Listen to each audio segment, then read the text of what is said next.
صباح العسل على الناس المعسلين وصباح السكر على الناس المسكرين. صباحكم زي اللبن الحليب. ازيكم يا حلوين؟ ان شاء الله يا رب تكونوا بخير دايما. نهاركم سعيد ان شاء الله. ربنا يجعل يومكم النهارده مليان بالحب والخير والتفاؤل والامل وراحة البال. عايزه دعوه حلوه كده منكم لام وابويا موتانا اجمعين يا رب العالمين. فأنت إذا فكرت في الدنيا لم تجدها أهلا أن تبيع بها نفسك، ووجدت نفسك أهلا أن تكرمها بهوان الدنيا. وما ننساش نصلي على الحبيب قلبنا يطيب. النهارده بقى يا حلوين صباح جديد باذن الله وروتين باذن الله كله طاقه ايجابيه، بس اهم حاجه تابعيني لاخر الفيديو. يا سلام بقى يا ولاد على الصباح الباكر الحلو اللي يفتح النفس، وكمان بريحه الزبده الفلاحي بريحه السمنه البلدي زي ما انتوا شايفين. طبعا معلقه بقى على البراد والحليبه عشان نعمل كوبايه السعاده اللي تروق المزاج وكمان تدينا باور ونشاط. اول بقى ما صحيت من النوم طبعا طلعت 2 كيلو زبده بقى فلاحي من الفريزر عندي عشان تفك شويه، وبعد كده حطيتها في الحله على نار هاديه جدا عشان تسيح مع رشه ملح كده خفيفه عشان بس السمنه البلدي بتاعتنا ما تبقاش حادقه. وطبعا انا مهديه النار وكل شويه بقلب فيها لحد ما تستوي خالص، وكل الرغاوي البيضه اللي فوق دي تنزل لتحت وتتحول لمرتة. وتسيح الزبده الفلاحي دي يا جماعه عملتها معاكم كتير قبل كده. تمام. بدأنا في كلمة تمام. المهم انا عن نفسي كنت واكله بقى الصبح كده خيارايه مع بتنجانيه نيه، يعني شويه خضار كده، وبعد كده عملت لي ايه كوبايه السعاده زي ما قلت لكم. وتعالوا بقى نحضر كده فطار بسيط جميل خفيف على الماشي للجماعه. قلت بقى احمر لهم كده طبق بطاطس ما شاء الله، اللي هي البطاطس الجلاش المقرمشه المحرمشه اللي زي السكر دي، ومع حته جبنه بقى بيضه اللي هي الجبنه القديمه البيضه القديمه، خيارايه طماطمايه بقى، حته مخلله، اي حاجه عندك في التلاجة طلعيها واعمليها. ولو في بتنجانه كمان طلعيها وحمريها. بس انا استكفيت على كده عشان بس اليوم عندي كله النهارده مشغول. إذاعة القرآن الكريم من القاهرة. اللهم إن هذا صباحك قد أهل، فاجعل يا ربنا صباحنا صباح الصالحين، ومساءنا مساء الشاكرين، وألسنتنا ألسنة الذاكرين. امين يا رب العالمين. ربنا يجعل صباحكم صباح الهنا والسعد والفرح دايما يا رب. بصوا بقى يا ولاد، طبعا زي ما انتوا شايفين بحمر بقى في البطاطس الدور التاني، وكمان بقلب في الزبده رايحه جايه بقلب فيها عشان ما تتحرقش مني. طلعت بقى البطاطس الاول كده عشان ما تغمقش او تتحرق مني، وبعد كده كملت بقيت تقطيع الجبنه. حطيت بقى حته جبنه كده بيضه، انما عسل قديمه كده وعسل، وحته خيارايه على حته طماطمايه. وبصوا بقى يعني للامانه انا خدت حوالي ربع رغيف عيش، لان انا بقالي فتره منع العيش، بس من نفسي بقى الاكل يعني جرى ريقي. وبطاطستين على حته طماطمايه وخيارايه وكوبايه شاي والف هنا عسل كده. يا سلام، الف حمد وشكر لك يا رب. والعيش لسه جاي طازه كمان. ندخل بقى يا ولاد كده على الغدا. هنعمل النهارده ان شاء الله حواوشي، انما سكر زيكم. مقطعه بقى طماطمتين وشايله قلبهم، وكمان قرن فلفل حامي وبارد، وكمان حوالي 3 فصوص من التوم مفرومين او حيين، او 4 فصوص توم، وكمان ملح بقى، رشه جوز الطيب، رشه فلفل اسود، وكمان كزبره ناشفه، ومعايا خلطه الحواوشي. بصوا بقى حلاوه الحواوشي ان هو بيحب البصل الكتير. ده كيلو لحمه مفرومه وعليها معلقه كبيره من الليه، من دهنه الليه. وكمان بقى معايا 6 بصلات كبار، يعني بحط على النص كيلو لحمه 3 كبار او 4، لان حلاوه الحواوشي يا جماعه في البصل بيزود الكميه، وفي نفس الوقت بيسكر كده الحواوشي وبيخليه طعمه في الجون. طبعا مع الخلط بقى بقيه الخلطه الحلوه دي بتعمل لي كميه حلوه. الكبه ما خدتش معايا الخضار كله، فانا هفرمها على مرتين بس عشان الكبه تقدر تفرمه كويس. وبرده مش هنعم البصل قوي عشان ما ينزلش ميه، وانا شايله قلب الطماطمتين عشان برضو الطماطم ما تنزلش ميه في قلب اللحمه، عشان لما احط اللحمه في قلب رغيف العيش طبعا رغيف العيش ما يبوش مني كده ويتقطع. عايزه بقى اقول لكم الجو حر جدا اليومين دول، يا خرابي يا ولاد على الوقفه في المطبخ، وكمان ده انا مشغله المروحه قبالي، ورغم كده مش عامله حاجه، جايبه عليا صهد وجايبه عليا نار. كل شويه ادخل جوه في الصاله اصوت واتنفس وادخل تاني المطبخ رايحه جايه، يعني من مطبخ للاوضه للصاله قصدي، ومن الصاله للمطبخ، يا قلبي لا تحزن.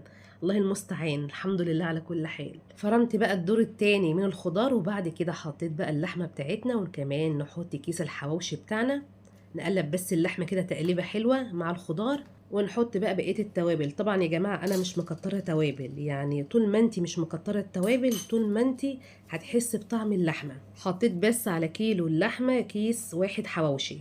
بقلب بقى بالمعلقة، وبعد كده هنزل بايدي بقى ايه اعجنها كويس. طبعا ايدينا مغسولة وزي الفل ونظيفة، انتوا عارفين والله يعني راحة جاية عمال اغسل في ايدي. انا اصلا موسوسة في الحتة دي بالذات، في حكاية النظافة دي بالذات. تمام. عجنتها كويس جدا. بصي عايزه بقى تحشي العيش على طول مفيش اي مشكله، بس برضه هحطها في الفريزر شويه حوالي ربع ساعه ايه تشد لحد ما افتح العيش. العيش بقى بتاعنا انا جايباه من امبارح على فكره، لان انا كنت ناويه اعمل الحواوشي امبارح، بس الجو كان صعب ما قدرتش اقف في المطبخ، ضغطي وطي وكان هيغمن عليا.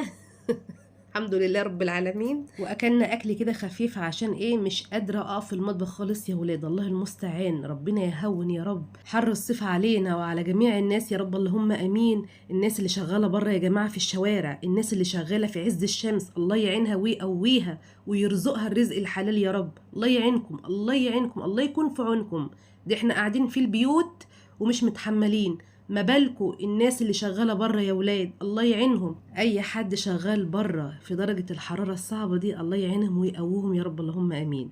يعني المفروض بقى ايه الزوجه كده لما جوزها يدخل من باب الشقه ما تتكلمش معاه، تسيبه خالص لحد ما يهدى، لان ايه الحر يا جماعه بيعصب وبيزهق والله. يعني انا عن نفسي ابو ميدو لما بيكون جاي من شغله، لان هو بيجي من على سفر حوالي 4 ساعات او 5 ساعات، يعني اول ما بيدخل من باب الشقه انا ما بتكلمش خالص. يعني خدوا بقى ساعتين 3 لحد ما هو ايه هو اللي يتكلم ايه لوحده، خلاص بقى بجد. يعني الله يكون في عونهم الله يكون في عونهم الله يعينهم. المهم بقى يا ولاد فتحت بقى العيش، هو العيش مبرول شويه عشان بايت من امبارح، بس مش مشكله، فتحته وصلحته وخليته زي الفل. وبعد كده حطيت بقى حته لحمه حلوه كده في قلب الرغيف، وبططتها وبططت الرغيف كده برضو ايه بايدي كده من فوق. جبت بقى الصينيه بتاعتي او الصاج بتاعي ودهنته بقى دهنه كويسه كده من الزيت، ورصيت بقى ايه العيش بتاعنا او عيش الحواوشي بتاعنا، وهدهن بقى العيش برضو من فوق شويه زيت. عايزه تحط حته سمنه على زيت مفيش اي مشكله اهو. تمام كده. طبعا الفرن انا مسخناه، يعني انا مولعاه، لان هدخل الحواوشي على الرف اللي في النص، والنار تكون شغاله من تحت بس، والنار تكون عاليه من تحت. كده كده اساسا نار البوتاجاز ما بتبقاش عاليه للدرجه اللي هي يعني. وبعد كده لما يحمر من تحت بطفي بقى من تحت، وبعد كده ايه بشغل الشوايه ياخد لون حلو من فوق. ما شاء الله صلاة النبي. طبعا يا جماعه الكيلو الحواوشي طلع لي ما شاء الله حوالي 24 رغيف. انا عن نفسي بعمل النص كيلو لحمه 15 رغيف، لكن المره دي طلعوا لي 24 الكيلو. ليه؟ لان العيش اللي انا جايباه من عندنا كبير شويه، فاللي انا كنت بعمله قبل كده كان صغير، فكان طبعا كنت بطلع من الكيلو 30 رغيف، يعني نص كيلو 15 رغيف، لكن الكيلو ده طلع لي 24 رغيف. تمام تمام حلو قوي عسل رضا الحمد لله. المهم عملنا للغدا، وكمان الباقي فرزته في الفريزر، بحيث بقى ايه ان احنا يا جماعه الجو حر جدا، الواحد بيحاول يفرز حاجه او يزود حاجه تفيد يحطها في الفريزر، يدخل يعملها على طول يسويها في عز الحر. الحر ده يا جماعه مش عايز وقفه كتير في المطبخ، يعني عايزين ندخل نعمل كده اكل على السريع ونطلع على طول. فانا بحاول ان انا ايه يعني افرز كده اي حاجه عندي في الفريزر تكون سهله عليا، لحد ما شهر 8 ما شاء الله يعني ينتهي، ونبدأ بقى شهر 9 بشار الشتاء بقى ايه، والجو يبقى حنين كده علينا، الله المستعان. طبعا حمرت اللي حمرته او سويت اللي سويته من الحواوشي، واللي فاض حطيت كل رغيفين في كيس تلاجة وحطيتهم في الفريزر ما شاء الله بألف هنا.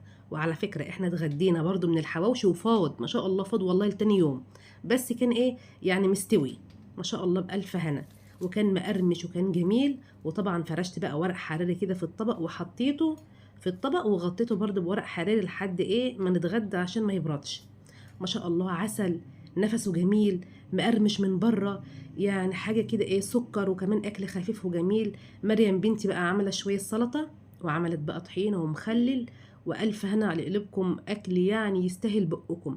عشان كده بقولك حاولي ان انت لما تعملي حاجه زودي فيها، بحيث ان انت ما تقفيش مده طويله في المطبخ في عز الحر. يعني احنا بصراحه احنا بنتحمص مع الاكل، يعني انا عن نفسي اتحمصت مع الحواوشي. الحمد لله. الحواوشي ما شاء الله معايا وانا بقسمه زي الزلابيه من جوه ومقرمش من بره. انا عن نفسي عشان عامله دايت بقالي فتره خدت بس رغيف واحد مع طبق سلطه ومعلقه طحينه، يعني قولي مثلا اللحسه دي ولحسه كمان. الحمد لله يا رب، الف حمد وشكر لك يا رب. طبعا اكلت بقى بالراحه، قعدت كده وكلت بالراحه لحد ما شبعت، وبعدها بساعه خدت كوبايه عصير الليمون، وما شاء الله كوبايه العصير كانت ساقعه ومنعشه وزي العسل.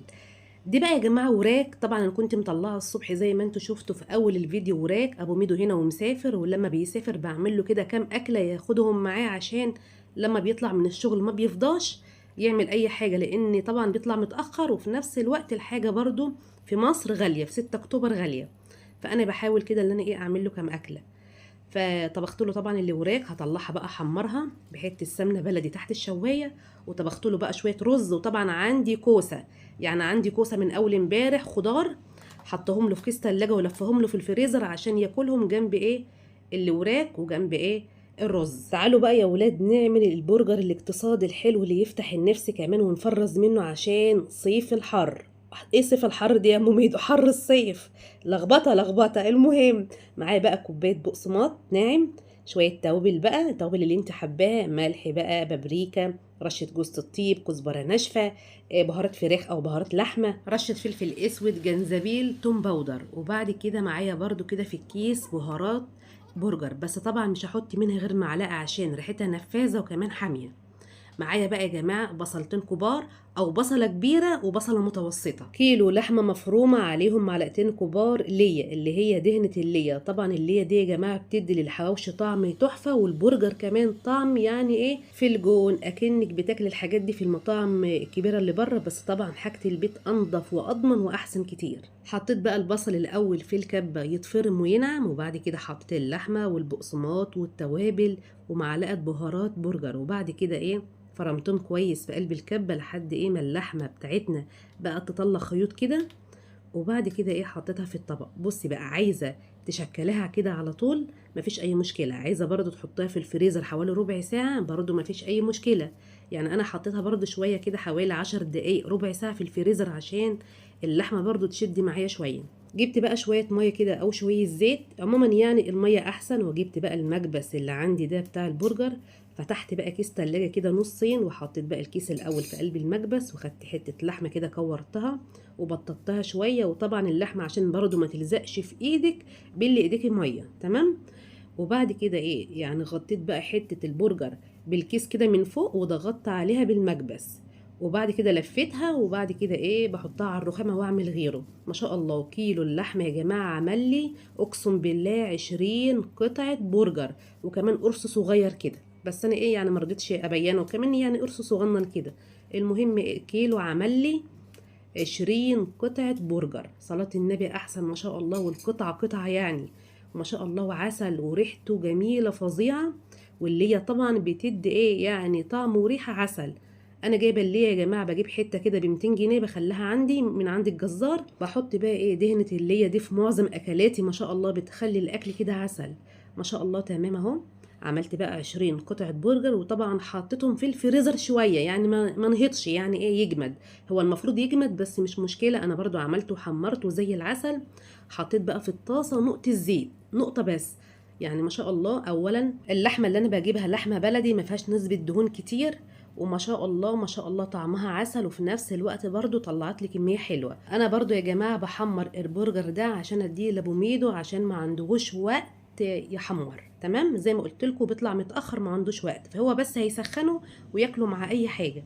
بس ما شاء الله زي الفل. المهم حضرت له النهارده كده كام اكله حلوين، وبحط له برده بطاطس وطماطم وخيار واي حاجه عندي بحط له، كمان بياخد عيش، لو في فاكهه عندي بحط له، لو في اي معجنات عندي برده بحط له، يعني الموجوده عندي بحط له. المهم اللي انا بوفر له كل حاجه على قد ما اقدر، ان هو ما يشتريش حاجه من هناك لان ما عندوش وقت ينزل يشتري، ولا عندي وقت ان هو يطبخ. وطبعا ما شاء الله كيلو اللحمه طلع لي كميه كويسه من البرجر. والباقي بقى ايه بعد كده ما يجمد كمان شويه احطه برده كده ارصه في كيس تلاجة او في طبق واحطه على طول في الفريزر. يعني جهزت الحاجات دي كلها، دي بقى تجهيزات تفريزات سميها بقى زي ما تسميها. المهم الحاجات دي تبقى تحت ايديكي، وقت ما تطلعيها تسويها على طول تبقى جاهزه ليكي يعني على التسويه. ما شاء الله هو يا جماعه الحر محتاج كده. ان شاء الله برضو على اول الشهر ان شاء الله نعيشنا من اهل الدنيا، اول شهر 8 هجيب برضو الحاجات دي واعملها وافرزها ليا في الفريزر. وطبعا يا جماعه انا بتعامل مع واحد كويس، يعني بيذبح لحمه بلدي صغير وكبير. انا بجيب كيلو اللحمه الكبيره ب 300 ما شاء الله، وطبعا اللحمه الصغيره ب 400، بس انا بجيب اللحمه ام 300 دي بعمل بها الكفته، البرجر، البشاميل، الحاجات دي كلها. واللحمه الصغيره انا بجيبها للاكل. والحمد لله، الف حمد وشكر لك يا رب.